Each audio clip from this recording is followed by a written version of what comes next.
এখন কথা বলতেছে যে যেটা খোলামেলায় বলতেছে, এখানে একটা ওনার একটা আবদার করে আপনাদের মানে সামনে দাঁড়াইছে, ওই আবদারটা মিটান, ওরা সেটা দেবে। আবদারটা কি বলো? আবদারটা কি বলেন? কি শরবত খাইতে হবে না কেক খাইতে হবে, কোনটা বলেন না? সবগুলাই সবই আপনাদের আগে। আমাদের আবদারটা পূরণ করতে হবে, তারপর আমরা সবগুলা খাওয়াবো। আবদারটা বুঝি লাগি। আবদারটা হচ্ছে ছোটখাটো ঢুকাবো। অ্যামাউন্ট 30 টাকা বাজার নেই, এটা বাজারে না অ্যামাউন্ট। টোকেন তো রাখেন।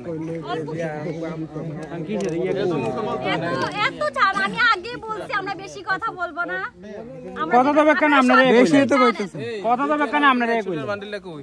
হ্যাঁ, দুইটা নোট রাখছিস বান্ডিলটা কই? ইয়া ব্যালেন্স ইনসাফিসিয়েন্ট ব্যালেন্স ইয়া না উড়ান জানা। আরে কি আমার বাজেটটা